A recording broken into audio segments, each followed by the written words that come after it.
Hello बच्चों, कैसे हैं आप? बढ़िया, फर्स्ट क्लास। पढ़ाई अच्छी चल रही है। आज हम नया चैप्टर स्टार्ट करने वाले हैं। अभी तक हमने जगत एनिमेलिया पढ़ चुके हैं। अब हम पढ़ने वाले हैं पुष्पीय पौधों की आकार की।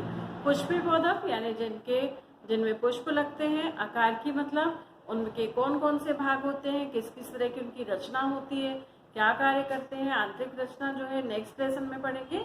अभी केवल बाहर पूरे संसार में जो पौधे पाए जाते हैं उनमें जो पौधे हैं, फ्लावरिंग पौधे हैं, उन फ्लावरिंग प्लांट्स में जो उनके विभिन्न पार्ट्स हैं, जैसे जड़, तना, पत्ती, ये फूल, फल, बीज कैसे होते हैं, उनका बाहरी स्ट्रक्चर कितने so many type of varieties पाई जाती हैं। तो सब में ये किस तरह के होते हैं उनके बारे में इस पार्ट में अपन पढ़ेंगे। बहुत इंटरेस्टिंग है और आप जब भी वीडियो देखेंगे तो फिर अपने आसपास में इसको एक्सपेरिमेंटल तौर पर आप देख सकते हैं। जैसे जगत एनिमेलिया में कुछ ही जंतु ऐसे हैं जिनको हमने देखा हुआ है, बाकी को हम नेट में या प्रादर्श के रूप में देखते हैं, लेकिन इनको आप अधिकतर को अपने आसपास में देख पाएंगे, तो जरूर देखिए। ठीक है, तो आज हम स्टार्ट करते हैं लेसन पुष्पीय पौधों की आकार की, मॉर्फोलॉजी ऑफ फ्लावरिंग प्लांट्स। तो जैसा कि आपको मालूम है, बहुत बचपन से आप पढ़ते हुए आते हैं कि पौधों में जो भाग हैं अलग अलग होते हैं। 7 भाग होते हैं: जड़, तना, पत्ती, शाखा, फूल, फल और बीज, ये होते हैं ना। तो सबसे पहले क्या शब्द आता है? जड़। तो आज हम पढ़ेंगे किसके बारे में? जड़ के बारे में पढ़ेंगे। ठीक है, तो सबसे पहले हम देखते हैं जड़ क्या है, जड़ की विशेषताएं। तो जड़ जो है वो क्या है? जड़ जो है वो एक अवरोही अक्ष है। जड़ क्या है? अवरोही अक्ष है। अवरोही अक्ष का मतलब होता है जो ऊपर नहीं जा रहा है। कहाँ जा रहा है? जमीन के नीचे की तरफ। जमीन में नीचे जाता है, इसे हम क्या बोलते हैं? जड़। और ये कहाँ से निकलती है? ये बीज में मूलांकुर से निकलती है। कहाँ से निकलती है? मूलांकुर से इसका जन्म होता है, वहां से अंकुरण फूटता है और फिर ये धीरे धीरे बढ़कर जड़ का रूप लेती है। ये प्रकाश के विरुद्ध में बढ़ती है, इसीलिए इसे कहा जाता है ऋणात्मक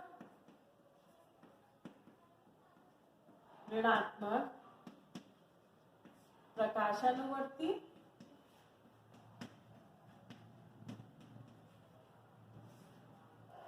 धनात्मक, ये ऋणात्मक प्रकाशानुवर्ती है।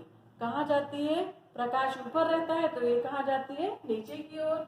और धनात्मक गुरुत्वानुवर्ती, गुरुत्व बल कहाँ लगता है? गुरुत्व बल धरती के केंद्र की ओर लगता है, तो ये कहाँ की ओर जाती है?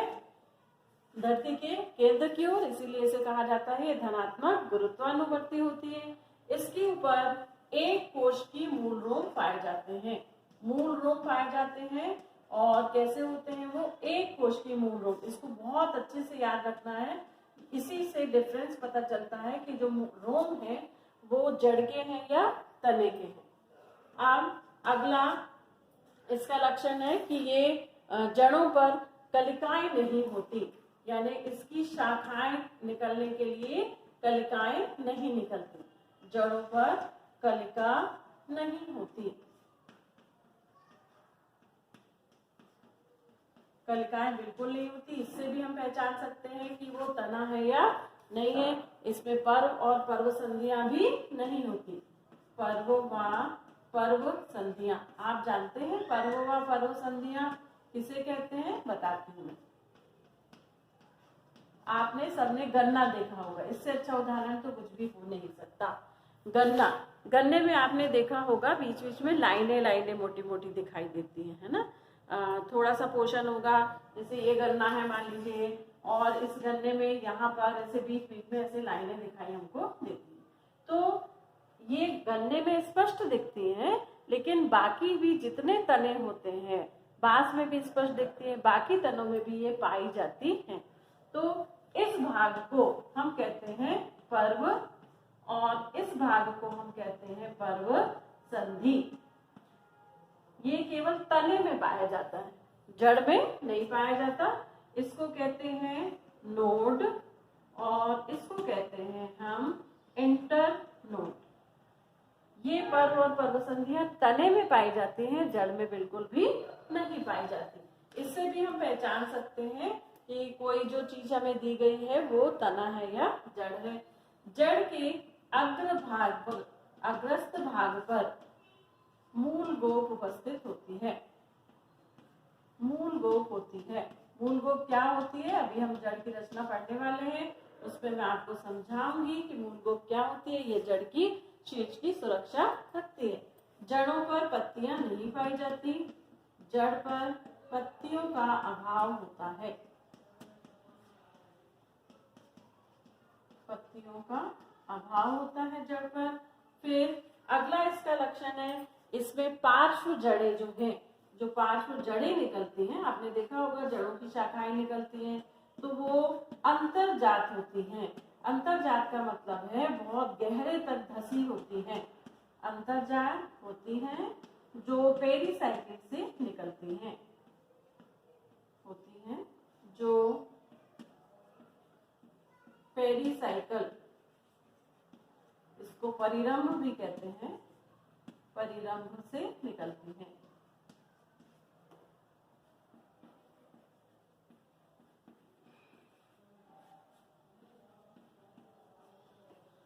ठीक है, जड़ें अवरोही अक्ष होते हैं, मतलब नीचे की ओर जाते हैं। आरोही किसको बोलते हैं, जो ऊपर जाते हैं। जड़ें नीचे जा रही हैं मतलब ये अवरोही कक्ष होते हैं। और इसमें जो जड़ें होती हैं ये मूलांकुर से निकलती है। बीज में दो भाग निकलते हैं, प्रांकुर एंड मूलांकुर। ये मूलांकुर से निकलती है। ऋणात्मक प्रकाशानुवर्ती है, यानी प्रकाश के विरोध दिशा में जाती है। धनात्मक गुरुत्वानुवर्ती है, गुरुत्व की तरफ जाती है। एक कोश की मूल रोम, इनमें जो रोम पाए जाते हैं, अभी आप गाजर में, मूली में आप रोम को स्पष्ट रूप से देख सकते हैं। जड़ों पर कलिकाएं नहीं होती, यानी ऐसी कोई बर्ड्स नहीं होती। आप अन्य तनों में देखेंगे तो इस तरह से एक बर्ड निकलती है, इसी से फिर धीरे धीरे पत्तियां निकलती हैं, और या फिर इस बर्ड से धीरे धीरे क्या निकलती है, शाखा निकलती है जिस पर पत्तियां लगती हैं। किंतु जड़ों में ये नहीं पाई जाती। पर्व व पर्वसंधियां नहीं होती।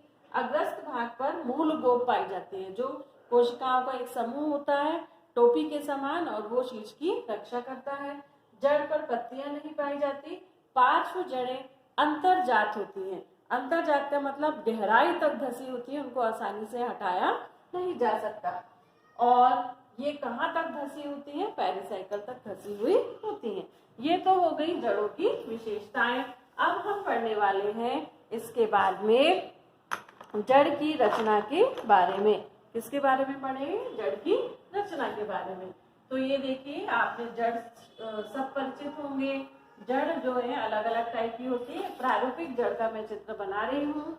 इस जड़ में जो ये आपको दिखाई दे रही है, ये अवरोही है, नीचे की ओर जाती है। ये जमीन है, इसमें नीचे की ओर जा रही है, मतलब अवरोही है।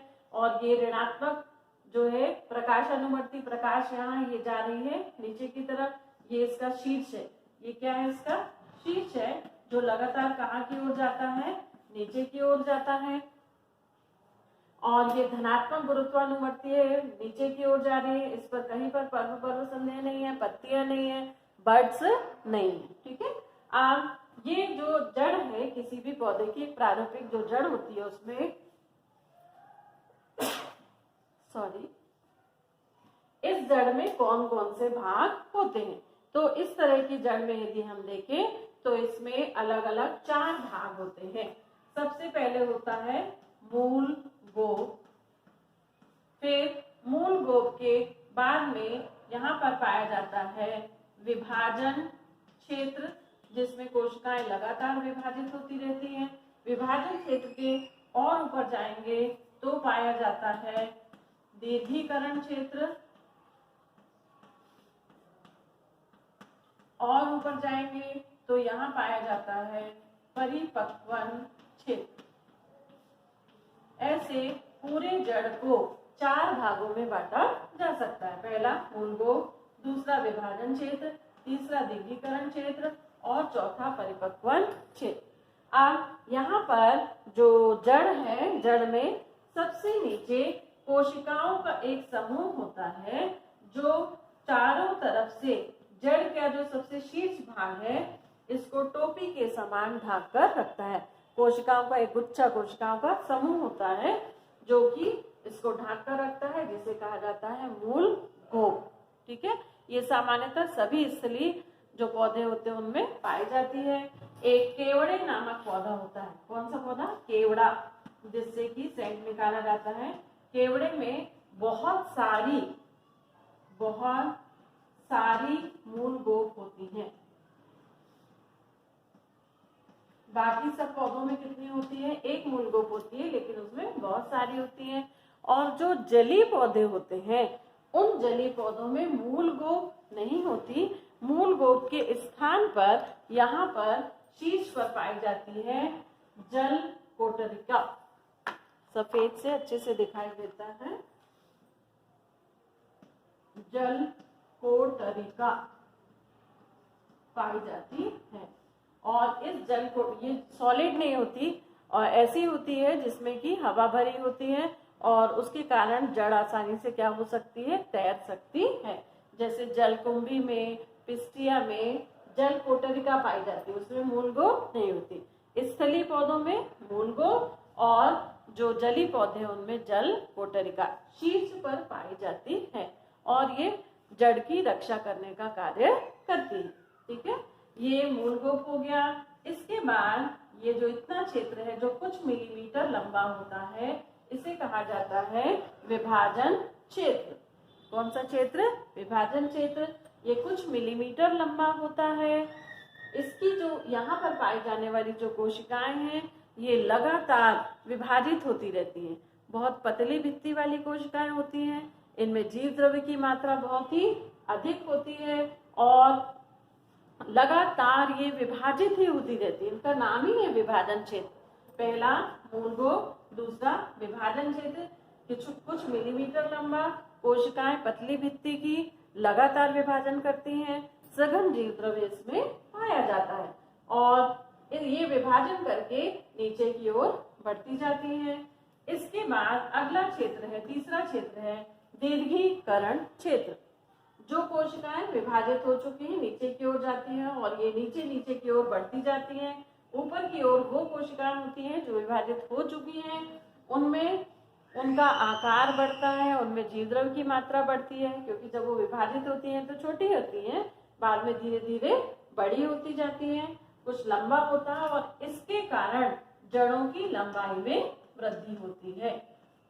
दीर्घीकरण क्षेत्र के कारण ये जो विभाजन क्षेत्र कोशिकाएं बनती जरूर हैं, लेकिन उनका जो एरिया बड़ा होता है या संख्या बढ़ती है, वो संख्या यहाँ बढ़ती है, आकार यहाँ बढ़ता है, जिसमें लगातार कोशिकाओं का आकार बढ़ने से जड़ की लंबाई भी बढ़ती जाती है। इसके ऊपर में हम जाएं तो यहाँ पर पाया जाता है परिपक्वन क्षेत्र। इस परिपक्वन क्षेत्र से इस जड़ की शाखाएं निकलती हैं। इस जड़ की शाखाएं निकलती हैं और ये शाखाएं एक बार जब निकलती हैं तो इन्हें कहा जाता है प्राथमिक जड़। प्राथमिक जड़, प्राइमरी रूट्स। फिर इनसे जब और शाखाएं निकलती हैं तो उन्हें कहा जाता है द्वितीयक जड़। द्वितीयक जड़। और जब ये द्वितीयक जड़ों में से और शाखाएं निकलती हैं तो उन्हें कहा जाता है तृतीयक जड़। ठीक है, परिपक्वन क्षेत्र जहां पर जड़ें परिपक्व हो चुकी हैं, उनसे शाखाएं निकलकर जमीन में फैलती हैं। उससे जब पहली शाखाएं जो निकलती हैं, जो कि अंतर्जात होती हैं, अंदर से निकलती हैं, उन्हें हम कहते हैं पहली जो शाखा को प्राथमिक जड़। उससे और शाखाएं निकलती हैं, उन्हें द्वितीयक जड़। और द्वितीयक जड़ से जब और शाखाएं निकलती हैं तो उन्हें कहा जाता है तृतीयक जड़ कहा जाता है। इस तरह प्राथमिक जड़, द्वितीयक जड़, तृतीयक जड़ मिलकर मूसला जड़ तंत्र बनाती हैं और लगातार इनकी वृद्धि होती रहती है। इनमें बहुत बारीक बारीक एक कोश की मूल रोम भी पाए जाते हैं। तो ये किसकी रचना थी? जड़ की रचना। जो परिपक्वन क्षेत्र होता है वहां पर कोशिकाओं में विभेदन होता है। विभेदन होने के बाद उसमें जड़ें, प्राथमिक जड़ें, द्वितीयक जड़ें, तृतीयक जड़ें निकलती हैं। ठीक है, तो अभी अपन ने पढ़ी जड़ की रचना। फिर से एक बार रिवाइज करते हैं। जड़ में 4 भाग होते हैं। मूल गोव शीर्ष पर, उसके ऊपर कुछ मिलीमीटर लंबा विभाजन क्षेत्र, कुछ मिलीमीटर से ज्यादा बड़ा दीर्घीकरण क्षेत्र, और फिर चौथा नंबर परिपक्वन क्षेत्र। मूल गोव कोशिकाओं का समूह होता है जो शीर्ष को ढांक कर रखता है, रक्षा करता है। ये स्थलीय पौधों में पाई जाती है, जलीय पौधों में जल कोटरिका होती है। मूल गोव के बिल्कुल ऊपर में अग्रभाग में यहाँ पर विभाजन क्षेत्र होता है जिसकी कोशिकाएं पतली भित्ति की होती हैं।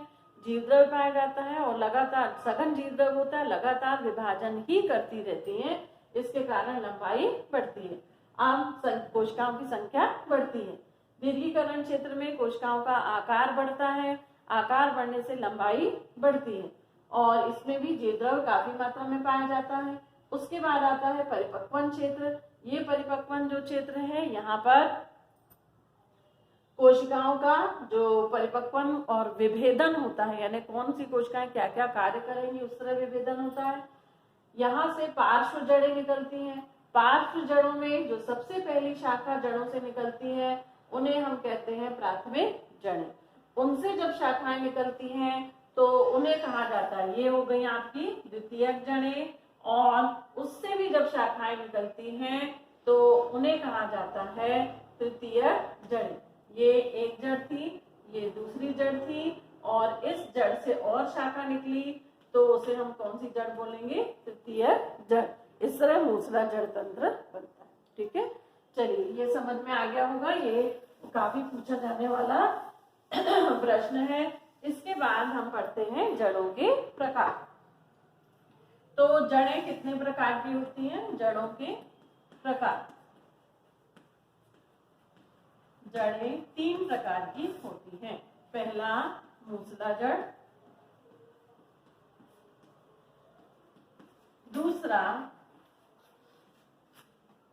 दूसरा जो है रेशेदार जड़, और तीसरा है अपस्थानिक जड़।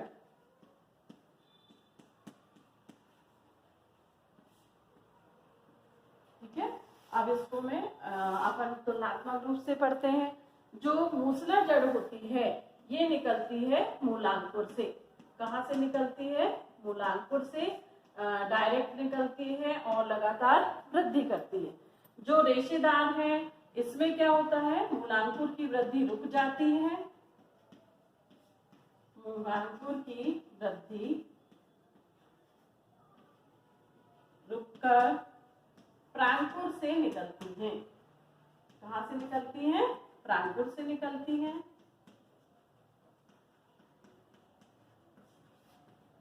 और जो अपस्थानिक जड़ें होती हैं ये ना तो प्रांकुर से निकलती है ना तो मूलांकुर से। इनमें एक जड़ तो स्पष्ट रूप से होती है, इसके अलावा अन्य जड़ होती है जो मूलांकुर के अलावा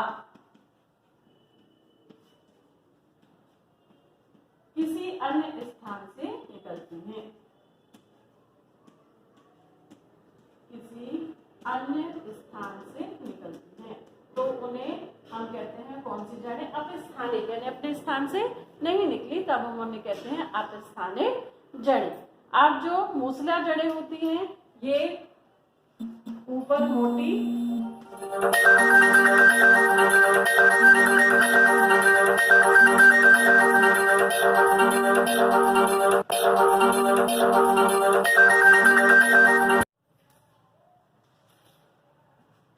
जो मूसला जड़ें हैं ऊपर मोटी नीचे पतली होती हैं। ये कैसी होती हैं? रेशेदार होती हैं। ये रेशेदार होती हैं। और अपस्थानिक जड़ों की कोई ऐसा प्रकार नहीं है कि वो मोटी होंगी या पतली होंगी, बहुत ही बारीक होती हैं, बारीक बहुत ही धागे के समान होती हैं। ठीक है, अब इसमें जो मूसला जड़ होती है इससे प्राथमिक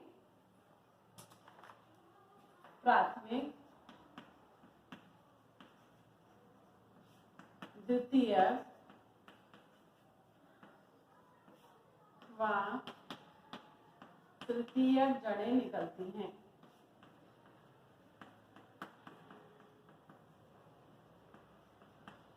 जबकि इसमें ऐसा नहीं होता, इसमें भी ऐसा नहीं।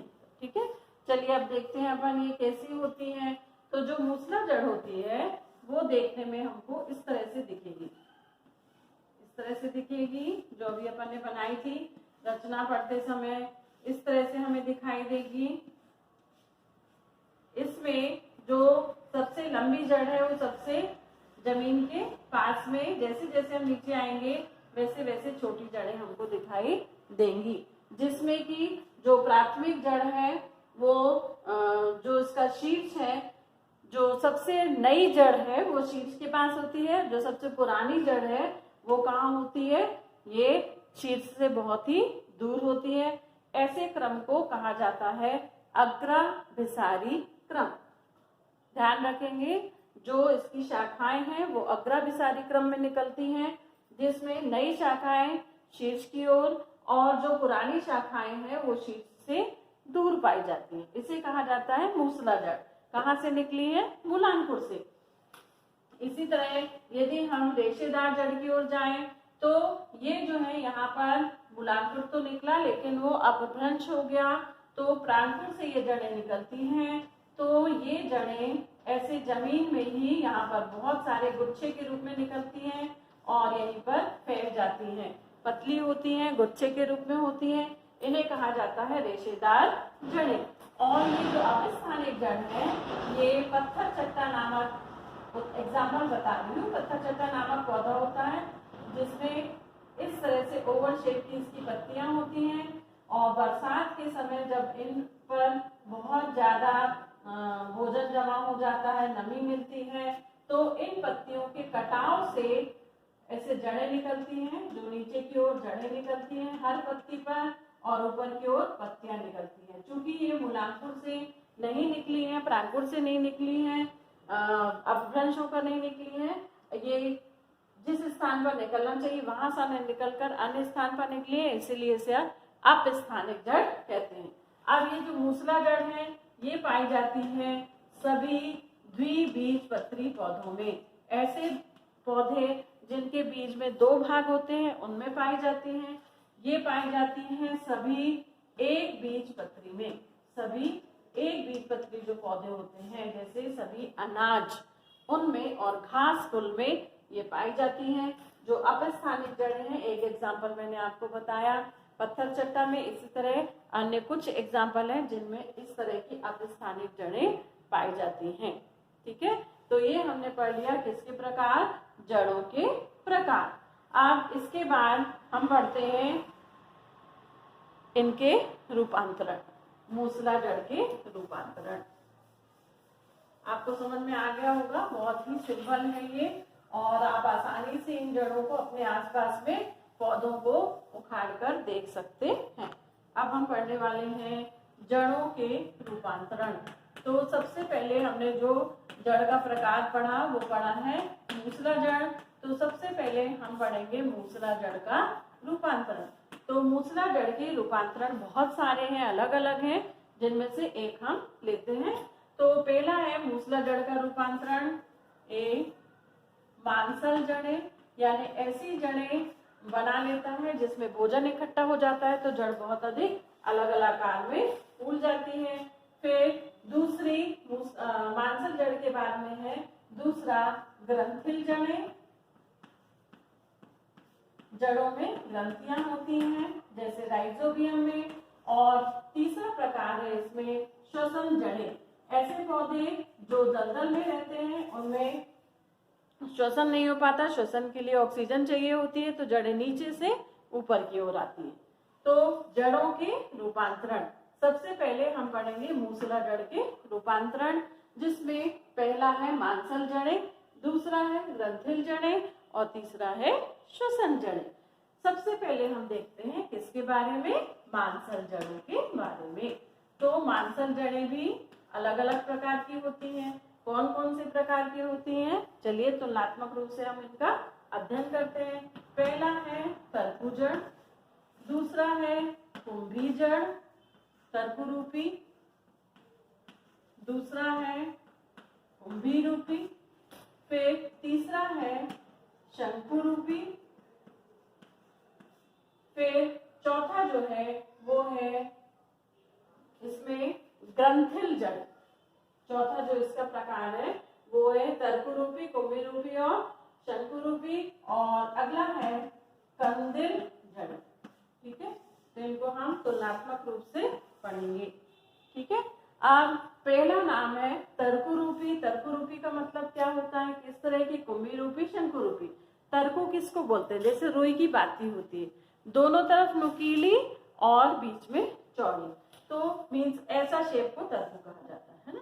तो ऐसा वाला शेप आप देखेंगे यदि, तो आपको ये मूली में दिखाई देता है। ऊपर भी ऐसे सुकड़ी रहती है और नीचे की तरफ भी इस तरह से, यहाँ पर इसमें फिर पत्तियां लगी होती हैं, यहाँ पर पत्तियां होती हैं। और ये जो जड़ है, ये मूली कहाँ मिलती है, इसमें एक कोश के रूम पाए जाते हैं। ये दोनों तरफ से सक्रिय होती है, बीच में चौड़ी होती है। ये भोजन को, मांसल जड़ें किसको कहते हैं, जिसमें भोजन इकट्ठा रहता है। तो इसका उदाहरण क्या है, मूली। अब अगला है कुंभी रूपी जड़ें, यानी जो भोजन इकट्ठा करके लगभग कुंभ का आकार ले लेती हैं, जैसे कि चुकंदर और शलजम इस तरह की दिखाई देती हैं। और इसमें यहाँ पर ये जमीन है, इसके ऊपर ऐसे पत्तियां दिखाई देती हैं, तो इसे कहते हैं, जो कुंभ के आकार की दिखाई देती है, शलजम और चुकंदर, इसमें जड़ों का आकार कुंभ के समान हो जाता है। इसमें भी एक कोश की रोम हमको दिखाई देते हैं। अगला है शंकु रूपी जड़ें। तो शंकु रूपी जड़ कैसी होगी, एक तरफ चौड़ी और दूसरी तरफ सक्रिय, जैसा कि पाया जाता है किसमें, गाजर में। इसमें गाजर में इस तरह की पत्तियां पाई जाती हैं और इनमें भी रोम पाए जाते हैं। ये एक तरफ चौड़ी है और दूसरी तरफ सक्रिय है गाजर में। अब इसके अलावा अगली है कंदिल जड़ें। तो कंदिल जड़ें कौन सी होती हैं, कंदिल जड़ें जैसे कि गुलाब बास में पाई जाती हैं। ये इनका इस तरह का शेप होता है, ये इस तरह, कहीं पर ये फूली होती है, कहीं पर ये पिचकी होती है जमीन के ऊपर। इनमें भी इस तरह से क्या निकली होती है, पत्तियां। तो ये इसका एग्जाम्पल क्या है, गुलाब बास।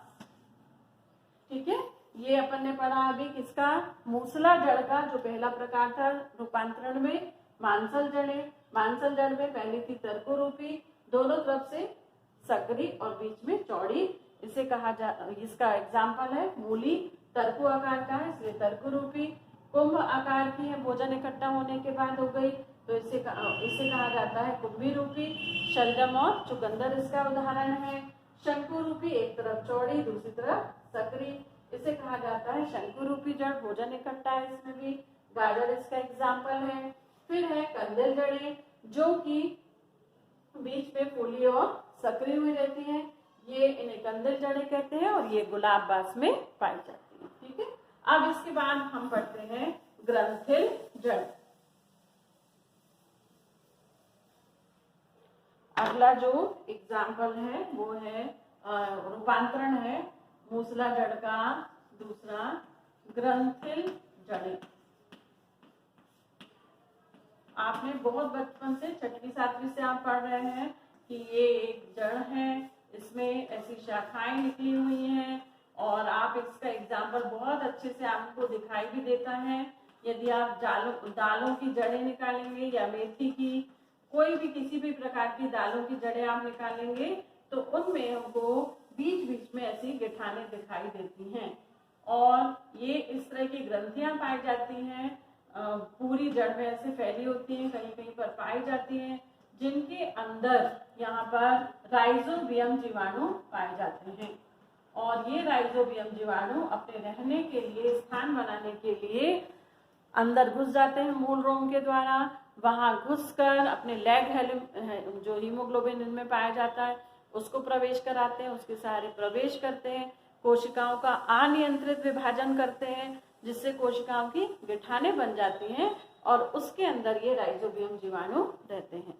ये उस पौधे की जड़ में रहकर नाइट्रोजन को नाइट्रेट्स में बदलते हैं और दालों के पौधों को प्रदान करते हैं। ये हमारे लिए बहुत इंपॉर्टेंट है।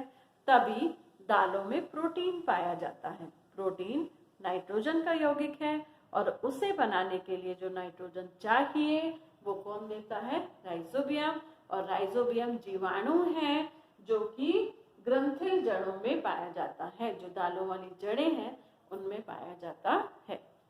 जो दाल वाले पौधे उन्हें लेग्यूमिनोसी फैमिली में रखा जाता है। सभी जड़ों में ये पाई जाती हैं। ये नाइट्रोजन को राइजोबियम नाइट्रेट्स में बदलकर पौधे को देता है और खुद इसको आवास के रूप में उपयोग करता है।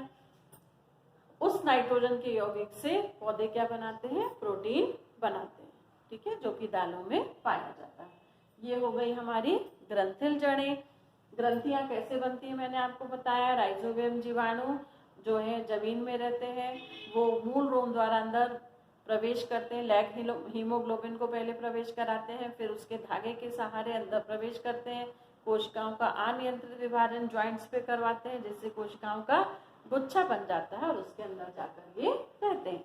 जो अगला जो इसका मांसल जड़ों का रूपांतरण है वो है श्वसन जड़ें। धरती पर अलग अलग प्रकार की बनावट है। कहीं पर स्थल है, कहीं पर जल है, तो कहीं पर दलदल भी है। ऐसे पौधे जो दलदल में लगते हैं, दलदल मीन्स वहां पर जो पानी होगा वो लवणोद्भिद होगा, उसमें बहुत अधिक मात्रा में लवण होगा। ऐसे पौधे जो दलदल में उगते हैं उन्हें कहा जाता है लवणोद्भिद पौधे। कौन से पौधे कहा जाता है? लवणोद्भिद पौधे। इन्हें दलदली पौधे भी कह सकते हैं। दलदली पौधे। इन्हें मैनग्रोव पौधे भी कहा जाता है। कहीं पर मैनग्रोव पौधे लिखा मिलेगा आपको, कहीं पर मैनग्रोव पौधे लिखा हुआ मिलेगा। तो ऐसे पौधे जो दलदली या लवणोद्भिद होते हैं, मैनग्रोव पौधे होते हैं, इनकी ये दलदल में रहते हैं। वहां पर वायु की कमी होती है, ऑक्सीजन नहीं ले पाती, जड़ों में श्वसन नहीं हो पाता। तो उस समय में आपने देखा होगा हम लोग क्या करते हैं, बगीचे में मिट्टी को खोदते हैं थोड़े थोड़े समय बाद। क्यों खोदते हैं? भुरभुरी करने के लिए, ताकि अंदर वायु जाए और पानी जाए। लेकिन इनको तो खोदा ही नहीं जा सकता। ये तो बिल्कुल लचीला सा पानी भरा होता है, उसमें रबर के समान ऐसा हिलता डुलता रहता है, बिल्कुल भी वायु नहीं जा सकती। जाएगी भी तो बुलबुले के रूप में बाहर आ जाएगी। अब जड़ को श्वसन करना है, तो ऐसे पौधे क्या करते हैं? ये मान लीजिए कोई दलदली पौधा है और ये दलदली पौधा जो है ये इस स्थान पर लगा हुआ है। अब इसकी जो जड़ें हैं वो श्वसन नहीं कर पा रही हैं, तो इन जड़ों में से कुछ जड़ें ऊपर की ओर आ जाती हैं। कहाँ आ जाती हैं? जमीन में ऊपर की ओर आ जाती हैं। और ऊपर की ओर जब आती हैं तो इनमें रंध्र होते हैं। उन रंध्रों को कहा जाता है वात रंध्र। क्या कहा जाता है? वात रंध्र या लेंटिकल्स कहा जाता है, जिसके द्वारा ये ऑक्सीजन लेते हैं और श्वसन करते हैं। इन्हें क्या कहते हैं? वात रंध्र कहते हैं। और वात रंध्र में से ऑक्सीजन अंदर जाती है। ये जो जड़ें हैं, इन जड़ों को कहा जाता है श्वसन जड़ें। कौन सी जड़ें? श्वसन जड़ें। क्योंकि ये जड़ें हैं जो बाहर से ऑक्सीजन लेकर पौधे की जड़ को प्रदान करती है। ठीक है, सबको समझ में आ गया होगा। ये बहुत इंपॉर्टेंट चीज है। इसको कई बार पूछा जाता है कि मैनग्रोव पौधे कौन से होते हैं, लवणोद्भिद पौधे कौन से होते हैं, दलदली पौधे कौन से होते हैं, या श्वसन जड़ें कौन सी होती हैं, तो आपको बनना चाहिए। ठीक है, समझ में आ गया सबको। आज हमने जड़, उसके प्रकार और उसके रूपांतरण में केवल मांसल जड़ के रूपांतरण पढ़े हैं। नेक्स्ट वीडियो में हम अगली जड़ों के रूपांतरण भी पढ़ेंगे। ठीक है, जड़ के बारे में और पढ़ेंगे। मेरे आज के प्रश्न हैं, जड़ की एक विशेषता बताइए। दूसरा, जड़ कितने प्रकार की होती है। तीसरा, रेशेदार जड़ बीज के किस भाग से निकलती है? चौथा, जड़ के भागों के नाम बताइए। पांचवा, जली पौधों में मूल गोप के स्थान पर क्या पाया जाता है?